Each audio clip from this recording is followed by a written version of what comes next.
이제 모두 세월 따라 흔적도 없이 변하였지만 덕수궁 돌담길엔 아직 남아 있어요. 다정히 걸어가는 연인들. 언젠가는 우리 모두 세월을 따라 떠나가지만 언덕 밑 정동길엔 아직 남아 있어요. 눈 덮인 조그만 교회당, 향긋한 5월의 꽃향기가 가슴 깊이 그리워지면 눈 내린 광화문 네거리 이곳에 이렇게 다시 찾아와요. 안녕하세요. 감성편지의 김다원입니다. 찬바람이 불고 나뭇잎이 떨어지면 쓸쓸한 마음이 들지요. 그런 마음이 들면 옷깃을 세우고 광화문 연가를 흥얼거리며 정동길을 걷고 싶지요. 그렇게 한 해, 두 해를 지나다 보면 우리 머리도 하얀 눈으로 덮이는 나이가 됩니다. 그런데 말입니다. 마음은 늙지 않는다네요. 마음은 안 늙어도 몸은 노인이 되지요. 기억 전달자란 책이 생각납니다. 이 책에선 나이가 들면 몸을 깨끗이 하고 좋은 옷을 입은 다음 다른 노인들이 축복과 찬사를 받은 후 제거하는 방으로 이동합니다. 주사 한 번이면 제거되지요. 비슷한 내용이지만 결말이 완전히 다른 글이 있습니다. 베르나르 베르베르의 나무에 나오는 단편 황혼의 반란입니다. 오늘은 그들이 유쾌한 반란을 들려드릴게요.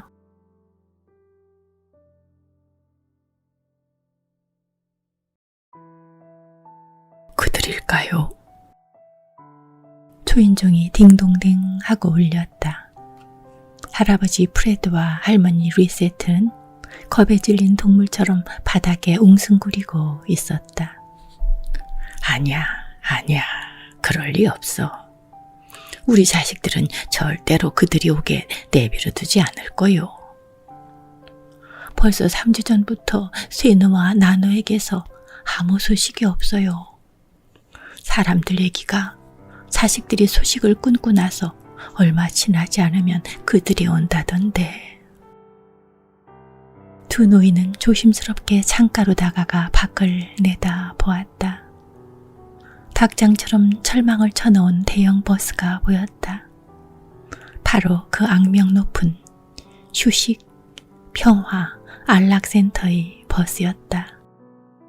그 행정기관의 약자 CDPD, 그리고 흔들 의자와 리모컨과 카밀레 꽃을 나타낸 로고가 자체에 선명하게 찍혀 있었다. 분홍색 제복을 입은 대원들이 버스에서 내렸다.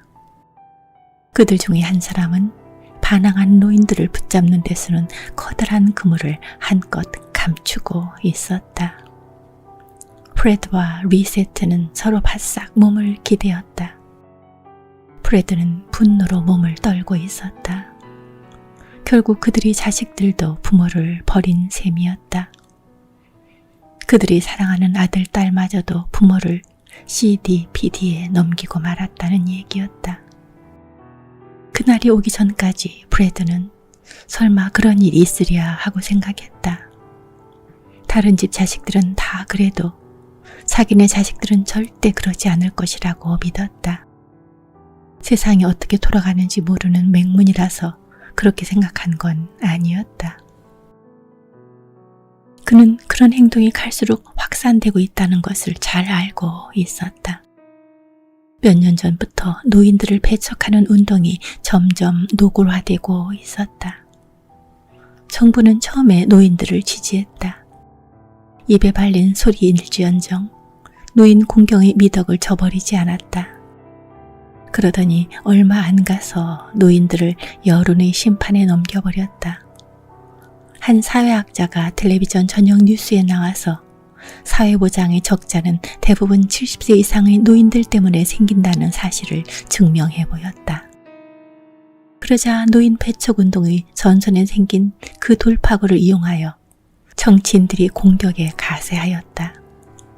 그들은 의사들이 너무 쉽게 약을 처방한다고 비난하였다.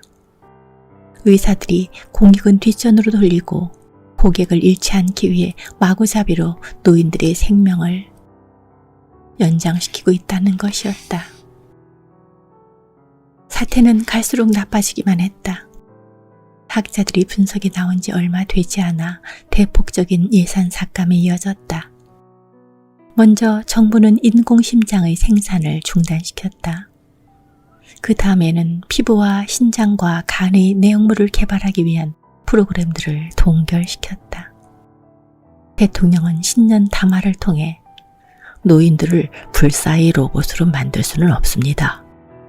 생명에는 한계가 있고 그 한계는 존중되어야 합니다. 라고 선언했다. 그러면서 노년기와 극노년기의 국민들은 생산하지 않고 소비만 함으로써 국가가 민심에 반하는 세금을 부과하게 하고 프랑스 사회가 퇴보하는 듯한 이미지를 주고 있다고 주장했다. 요컨대 나라의 모든 경제 문제가 노인의 증가와 연결되어 있음이 명백해지고 있다는 얘기였다. 이상한 것은 그 담화가 75세 노인의 입에서 나온 것이고 그의 뛰어난 인문 수행 능력 자체가 상당 부분 첨단 의학의 보살핌 덕분에 발휘되고 있는 것임에도 아무도 그 사실을 지적하지 않았다는 점이다. 그 담화가 있은 뒤에 70세 이상의 노인들에 대해서 약값과 치료비 지급을 제한하는 조치가 취해졌다. 75세부터는 소염제에 대해 환급을 받을 수 없게 되었고 80세부터는 치과 치료에 대해 85세부터는 위장 치료에 대해 90세부터는 진통제에 대해 환급을 받을 수 없게 되었다. 또 100세 이상의 노인들은 누구를 막론하고 무료 의료 서비스를 일체 받을 수 없게 되었다. 광고 제작자들은 그런 흐름에 편승하여 역사의 길이 남을 반노 캠페인으로 정치인들이 뒤를 따랐다. 노인을 비하하고 배척하는 광고 문구가 처음으로 나타난 것은 어떤 개먹이 광고에서였다. 이 광고에서는 한 노인과 개가 등장한다. 노인이 개밥 사발에 담긴 먹이를 훔치려고 하자 개가 송곳니를 드러내며 으르렁댄다. 그러면서 플리키, 바로 당신의 할아버지가 꿈꾸는 먹이입니다. 라는 문구가 나타난다. 그 즈음에 보건복지부에는 이런 말이 들어간 포스터가 나붙었다. 65세는 괜찮아요. 70세요? 손해의 시작이지요. 노인의 이미지는 점차 사회의 모든 부정적인 요소와 결합되었다. 인구 과밀, 실업, 세금 등이 모두 자기들 몫의 회전이 끝났음에도 회전 목마를 떠나지 않고 있는 노인들 탓이 되어버렸다. 레스토랑 문에는 70세 이상 출입금지라는 팻말을 발견하는 것은 드문 일이 아니었다. 행여 반동분자로 몰리게 될까봐 이제 아무도 노인들을 옹호하려 들지 않았다. 현관의 초인종이 다시 울렸다. 프레드와 리세트는 몸을 움찔하였다. 열어주지 맙시다. 저들은 우리가 없다고 생각할 거요. 프레드가 그렇게 속삭였다. 그는 여전히 부들부들 떨고 있었다. 그들은 2층에 있었기 때문에 창문 너머로 철망버스의 내부를 볼 수 있었다. 리세트는 이웃에 사는 풀트랑시 부부가 버스 안에 있는 것을 보았다. 토요일 오후면 을에 함께 어울려 가드놀이를 하는 부부였다. 보아하니 그들 역시 자식들로부터 버림을 받은 모양이었다. 문 열어요. 안에 있다는 거 다 알고 있어요. 그물을 지니고 있는 직원이 현관문을 주먹으로 쾅쾅 두드렸다. 노 부부는 서로 기대어 다시 몸을 웅크렸다. 성난 주먹질이 멎는가 했더니 발길질이 그 뒤를 따랐다. 철망 버스 안에 갇힌 풀트랑시 부부는 고개를 숙이고 있었다. 그들은 이런 일이 생길이라는 것을 진작에 예감하고도 다른 노인들에게 미리 알려주지 못한 것을 안타까워하고 있었다. 프레드와 리세트는 지난 토요일에도 그들 집에 놀러 갔었다. 네 사람은 노인 패척 법률들을 화제에 올렸다. 프레드와 리세트는 C, D, P, D가 아주 나쁘기만 한 것은 아니라고 생각하고 있었다. 하지만 풀트랑 부부는 대단히 비관적이었다. 말세예요, 말세. 어떤 집 자식들은 늙은 부모를 나무에 묶어놓고 바캉스를 떠나기까지 한대요. 부모가 따라 나서지 못하게 하려고 말이에요. 그래서 늙은이들이 며칠 동안 먹지도 못하고 악천후에 방치된다는 거예요.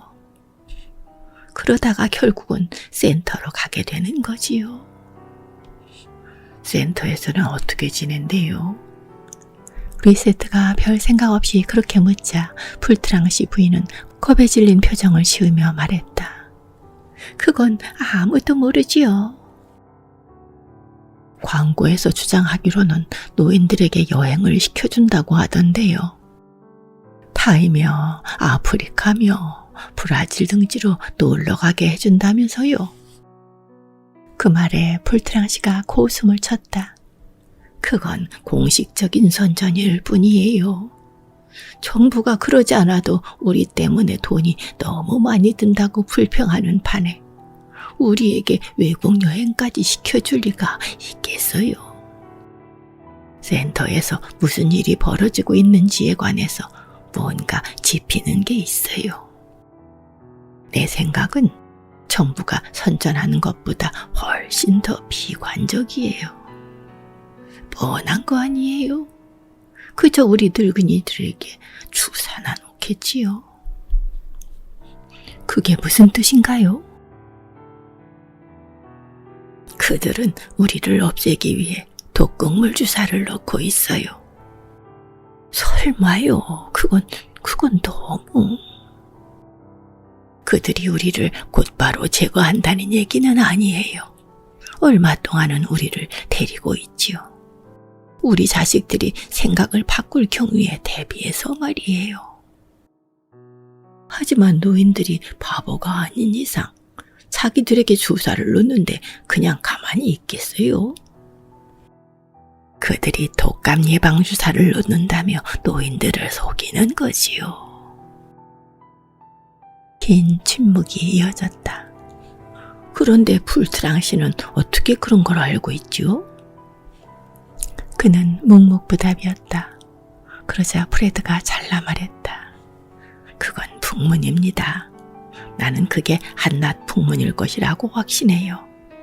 세상에 아무리 인정이 메말랐다고 해도 그렇게까지 뭘 인정할 수는 없어요. 지레 겁을 먹은 사람들이 거기에서 그런 일이 벌어지고 있을 것이라고 상상한 것입니다. 인생을 그렇게 장밋빛으로 볼 수 있다는 게 부럽네요. 하지만 내 아버지가 전에 이런 말씀을 하셨지요. 낙관론자들이란 일이 어떻게 돌아가는지 잘 모르고 있는 사람들일 뿐이다 라고 말이에요. 하면서 폴트랑 씨는 한숨을 내쉬었다. 아래층에서는 CDPD 하수인들이 현관문을 노루발 장도리로 따고 있었다. 그들이 동작은 자신만만하고 거의 기계적이었다. 매일같이 그런 일을 숱하게 하는 모양이었다. 그들이 소리쳤다. 뭐가 무서워서 그래요? 모든 게 잘 될 겁니다. 겁내지 말아요.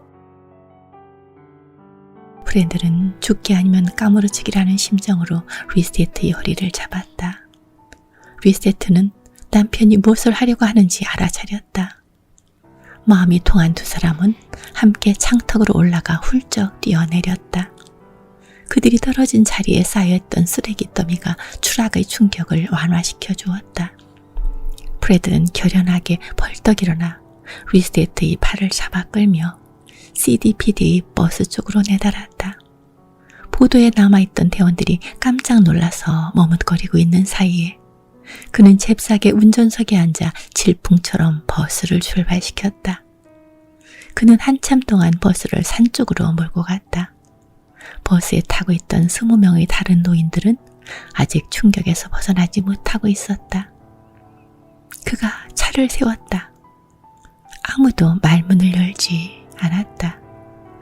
긴 침묵을 깨고 마침내 프레드가 말했다. 압니다. 우리는 어쩌면 큰 잘못을 저지른 것일 수도 있습니다. 하지만 나는 내 직감이 시키는 대로 따르는 버릇이 있습니다. 내가 느끼기에 CDPD는 정말이지 전혀 갈만한 곳이 못 됩니다. 다른 노인들은 여전히 얼떨떨한 표정이었다. 다들 어찌해야 할지를 몰라 쭈뼛거리고 있는데 풀트랑 씨가 갑자기 만세! 하고 소리쳤다. 그러자 약간의 시간을 두고 모든 승객이 그를 따라 만세를 외쳤다. 다만 80대의 한 남자 노인은 예외였다. 랑글루아라는 이름의 쪼글쪼글한 노인이 말했다. 우리가 앞으로 살면 얼마나 산다고. 그래도 CDPD에서 죽을 수는 없지요. 프레드가 되받았다. 문득 그는 이제 자기가 전혀 떨고 있지 않음을 알아차렸다.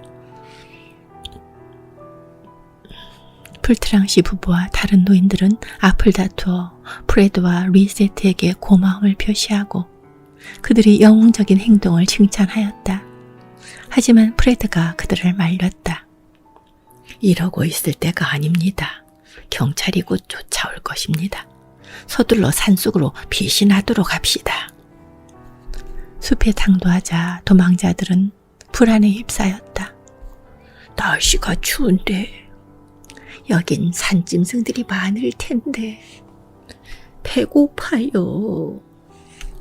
거미와 뱀이 있을 게 틀림없어.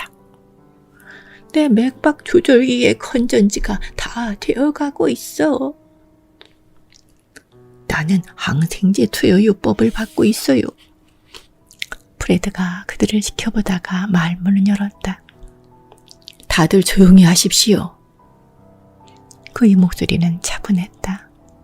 어느새 그는 그들의 지도자가 되어 있었다.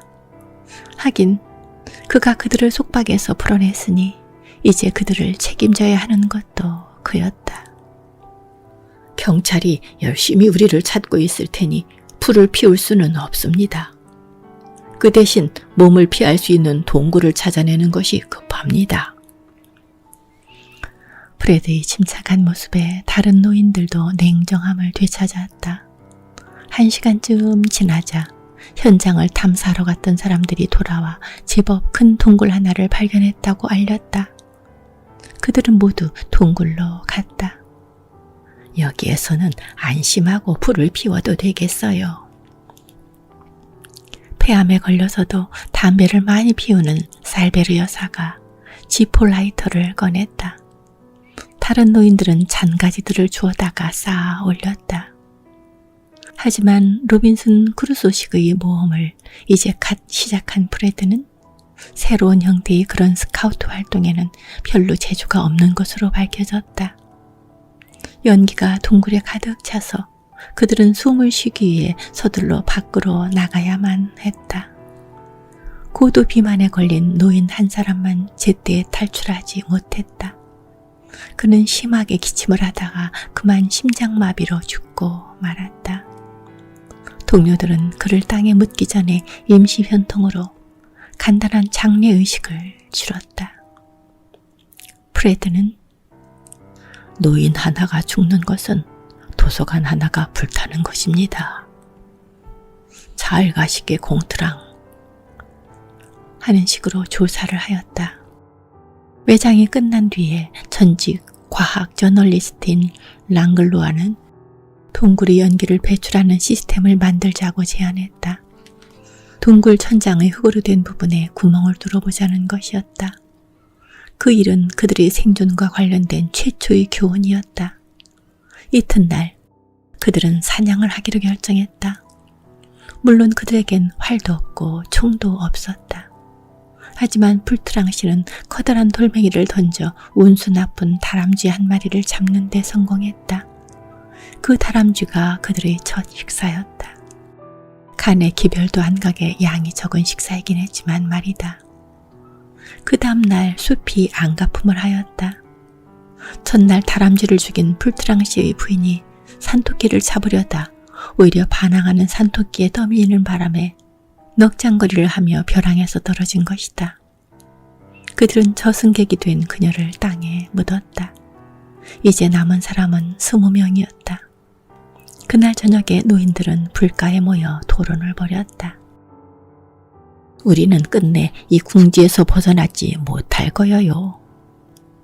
바르니의 여사가 그렇게 비관적인 진단을 내렸다. CDPD 사람들에게 붙잡힐 때 가져온 약들이 다 바닥난 모양이었다. 늑대들이 우리를 잡아먹을 겁니다. 경찰이 우리를 찾아낼 거예요. 브래들은 그들을 안심시켰다. 그의 목소리는 갈수록 자신감이 배어가고 있었다. 우리가 너무 눈에 띄는 행동을 하지 않는 한 여기에 있으면 안전합니다.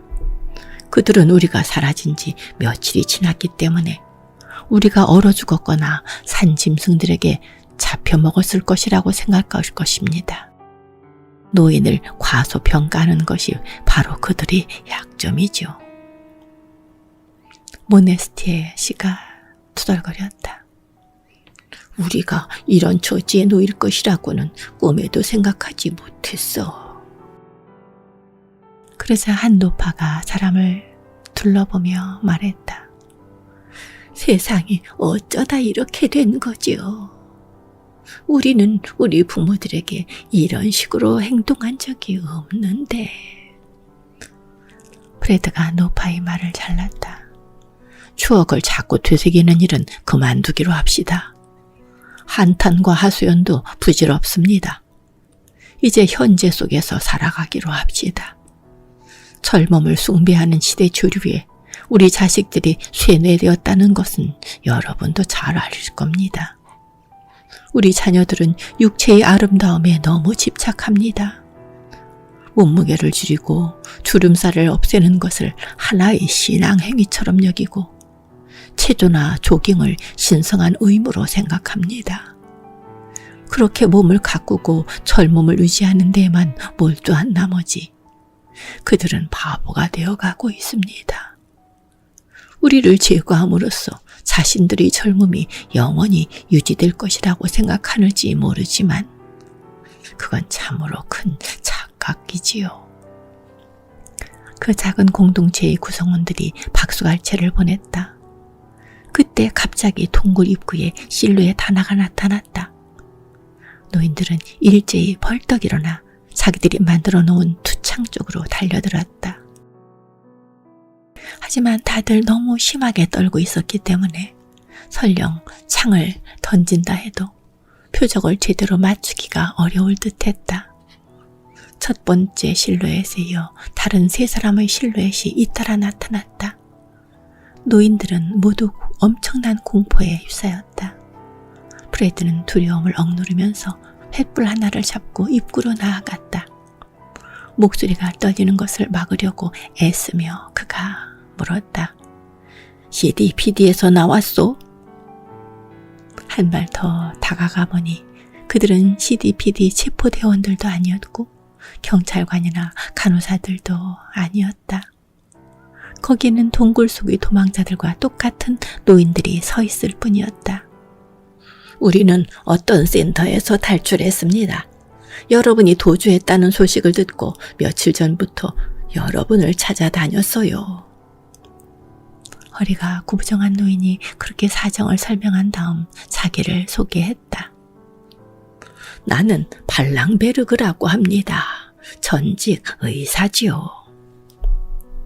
옆자리에 서 있던 입 빠진 노부인은 자기가 발랑베르그 박사의 아내라고 소개했다.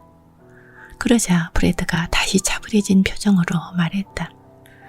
반갑습니다. 잘 오셨습니다. 아마도 잘 모르시겠지만 이 나라 모든 노인에게 여러분은 영웅입니다. 소식이 금방 퍼졌습니다. 여러분이 도주에서 어딘가에 살아있다는 것을 모두가 알고 있습니다. 정부 당국에서는 여러분이 시신을 찾아냈다고 발표했습니다. 우리가 그 말을 믿을 것이라고 생각했던 모양입니다. 하지만 그들이 제시한 사진은 가짜였습니다. 그걸 알아차리는 건 어려운 일이 아니었지요. 그 시체들이 너무 젊어 보였으니까 말이에요. 그들은 복수를 터뜨렸다. 그토록 즐겁게 웃어보는 것은 참으로 오랜만에 있는 일이었다. 한번 터지기 시작한 웃음은 좀처럼 멎지를 않았다.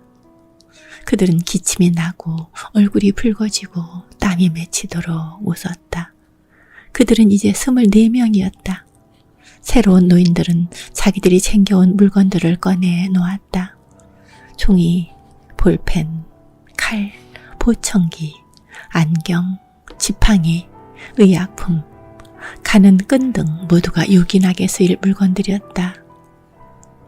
발랑베르그 박사는 연발식 소총까지 한 자루 가져왔다. 리세트가 소리쳤다.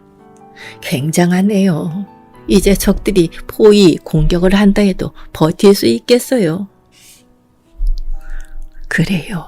하지만 이게 전부가 아니에요. 다른 노인들이 곧 우리와 합류할 게 틀림없어요.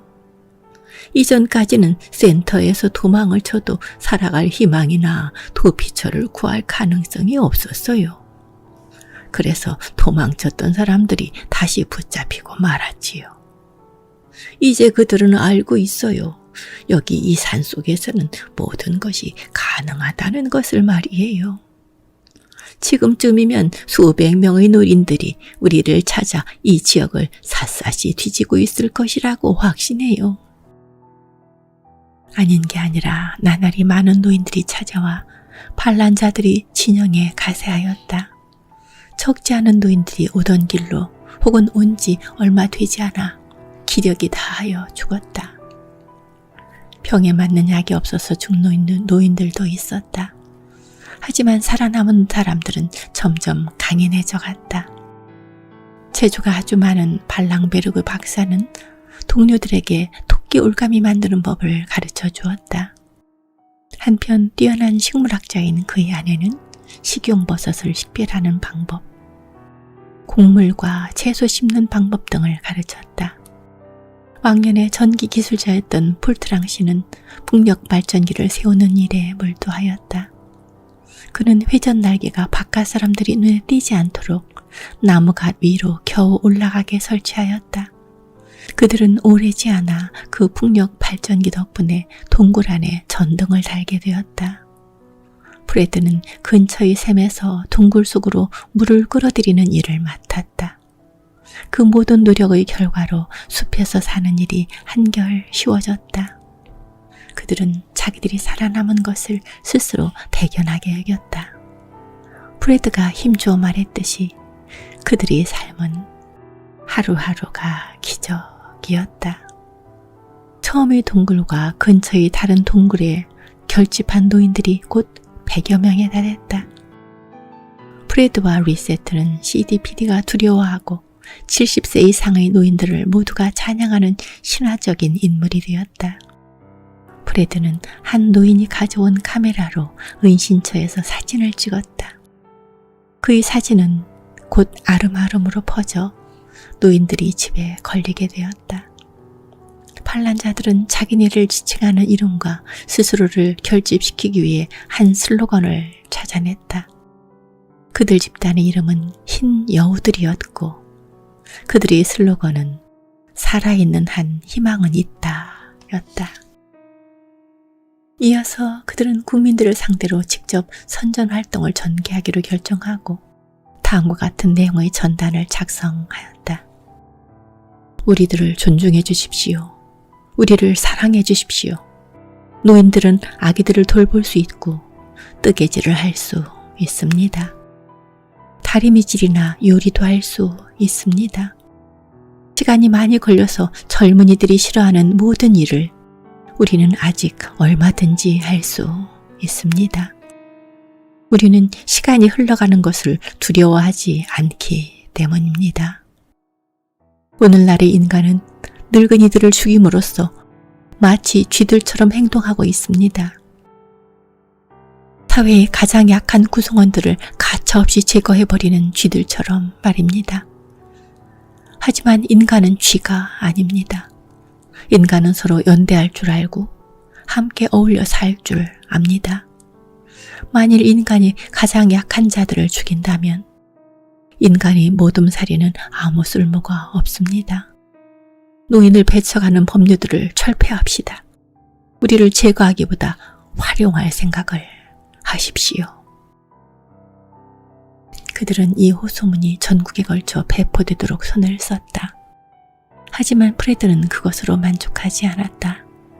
그는 자기네 공동체를 수호하는 것만이 능사가 아니라고 판단했다. CDPD에 아직 갇혀있는 노인들까지 모두 해방시켜야 한다는 것이 그의 생각이었다. 그의 제안에 따라 흰 여우들 중에서 가장 활동적인 사람들이 나섰다. 그들은 CDPD에 수용된 노인들이 자식들로 행세하기로 했다. 양심이 가책을 느낀 자식들이 숙고의 기간을 거친 뒤에 부모를 다시 찾으러 온 것처럼 보이기 위해 그들은 젊은이들처럼 옷을 입고 머리를 염색했으며 가짜 신분증을 소지하였다. 그들의 활동은 점차 관계 당국의 의심을 사기 시작했다. 당국은 잘못을 뉘우쳤다고 주장하는 자녀들이 갑자기 늘어나는 것을 석연치 않게 생각했다. 그래서 부모를 다시 데리러 오는 모든 사람에 대해서 먼저 자기들이 손을 보여주도록 요구하였다.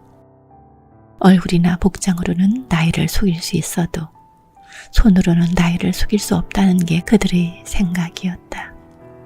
그러자 프레드는 도시 게릴라 활동을 전개하기로 결정하였다. 흰 여우들의 행동대원들은 CDPD 중의 한 곳을 일제히 공격하여 노인 50여 명을 해방시켰다. 그리하여 반란자들의 수는 더욱 증가했다. 그들은 이제 진짜 군대가 되어가고 있었다. 경찰과 CDPD는 반란자들이 숨어있는 동굴의 위치를 알아내고 여러 차례 공격을 시도하였다. 하지만 전직 장성들이 다량의 무기를 가지고 반란자들과 합류를 한 뒤로 그들은 만만찮은 전력을 갖추게 되었다. 보잘것없이 활이 무기의 전부였던 시절은 가고 그들은 이제 자동 소총과 60mm 박격포로 자기들이 진지를 방어하고 있었다. 젊은 장관들로 구성된 새 정부는 양보하기를 거부했다. CDPD 체포대원들은 노인들을 자택에서 끌어내기 위해 점점 더 많은 장비를 동원하고 있었다. 반란이 온 나라로 확산되기 전에 이 일을 끝내려고 그렇게 포악을 떠는 듯했다. CDPD는 이제 버스를 사용하지 않고 은행들로부터 징발한 현금 수송용 방탄 유괴 차량을 사용하고 있었다. 정부는 물러서기는커녕 점점 더 강경한 정책으로 빠져들어갔다. 60세 이상의 노인에게는 노동이 금지되었고 자녀들에게는 부모를 지원하는 것이 금지되었다. 그것에 대한 반발로 흰 여우들은 더욱 가열찬 게릴라 공격을 벌였다. 양 진영의 입장은 갈수록 강경해졌다. 반란군이 첫 거점이 된 동굴과 그 뒤에 새로 찾아낸 여러 동굴은 완전히 요새로 변해 있었다. 안전이 보장되고 편의시설이 늘어나자 산속에 숨어 사는 삶도 그런대로 쾌적해졌다. 노인들은 그런 삶이야말로 참다운 청춘을 되찾게 해주는 기적 같은 삶이라고 여기며 그것을 기꺼이 받아들였다. 그들은 자기들의 게릴라 활동에 정부가 불안을 느껴 결국에는 노인 배척 법률을 개정하게 되리라고 기대하였다. 자기들이 완강하게 저항을 계속하면 대통령이 자기들과 타협할 수밖에 없으리라는 것이 그들의 생각이었다. 하지만 상황은 정반대로 전개되었다. 보건복지부 장관은 노인들이 반란을 완전히 종식시키기 위한 대책을 강구해냈다. 어떤 영웅적인 계략으로 반란자들이 어쩔 수 없이 투항하게 만들겠다는 것이 아니라 그저 독감 바이러스를 이용하자는 것이었다. 헬리콥터들이 숲 위로 날아올라 바이러스 샘플들을 다량으로 살포했다. 리세트가 가장 먼저 죽었다. 하지만 프레드는 투항을 거부하였다. 반란자들에게는 긴급히 백신이 필요했다.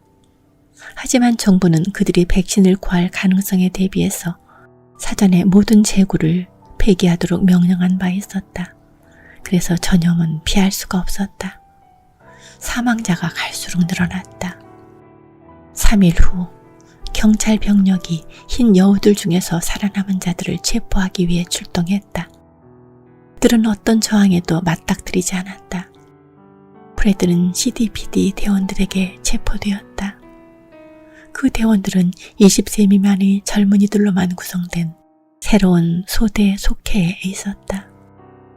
전설에 따르면 프레드는 주사를 맞고 죽기 전에 자신에게 주사를 놓은 자의 눈을 차갑게 쏘아보면서 이렇게 말했다고 한다. 너도 언젠가는 늙은이가 될 게다.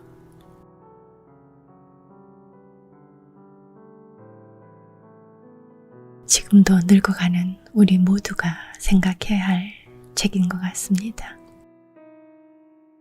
우리에게도 올 가능성이 있는 것인가 생각하면서 읽었습니다. 감사합니다. 토요일에 뵙겠습니다.